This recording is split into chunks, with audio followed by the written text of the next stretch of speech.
তিনিচুকীয়া জিলাৰ ডুমডুমা আৰক্ষী থানাৰ অন্তৰ্গত ৰূপাই চাইডিঙত নিশা সংঘটিত হয় চুৰিকাণ্ড।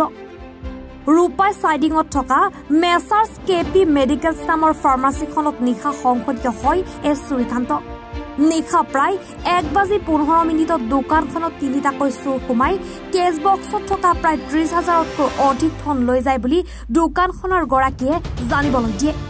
চোৰৰ দলটোৱে কৌশলেৰে ফাৰ্মাচীখনৰ চাটাৰ খুলি ভিতৰলৈ সোমাই সংঘটিত কৰে চুৰিকাণ্ডৰ সমগ্ৰ দৃশ্য বন্দী হৈছে ফাৰ্মাচীখনত থকা CCTV কেমেৰাত। ইতিমধ্যে ডুমডুমা আৰক্ষী দোকানখনত উপস্থিত হৈ ঘটনা সন্দৰ্ভত তদন্ত আৰম্ভ কৰিছে।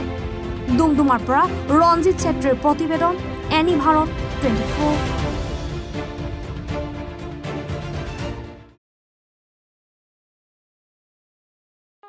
ৰব, আপুনি যে এটা অপৰাধ কৰিবলৈ গৈ আছে, আপুনি জানেনে? এই নাবালিকা গৰাকীক এতিয়াই বিয়াত বহোৱাটো যে এটা অপৰাধ, আপুনি জানেনে?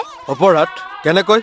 মোৰ ছোৱালী, মোৰ কথা। তুমি যিয়েই নোকোৱা ভূঞা, 18 বছৰৰ তলৰ যিকোনো কন্যা সন্তানৰ বিয়া দিলেই আইনগতভাৱে এক দণ্ডনীয় অপৰাধ। বিয়া দিয়াজন যিমান দায়ী, বিয়া পতাজনো সমানে দায়ী। এতিয়া তাই পঢ়া শুনা কৰাৰ বয়স, খেলা ধূলা কৰাৰ বয়স। তাইক খেলিবলৈ দিয়ক, পঢ়িবলৈ দিয়ক, আৰু চাব এদিন আপুনি তাইক লৈ গৌৰৱ অনুভৱ কৰিব পাৰিব। এতিয়াই তাইক সংসাৰৰ বোজা দি তাইৰ ভৱিষ্যত জীৱনটো অন্ধকাৰ কৰাৰ অধিকাৰ তোমাৰ জানো আছে?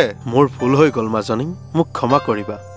শিক্ষা ল'ৰা ছোৱালী উভয়ৰে প্ৰাপ্য আৰু অধিকাৰ। আপোনাৰ কন্যা সন্তানক তাইৰ এই প্ৰাপ্যৰ পৰা বঞ্চিত নকৰাব।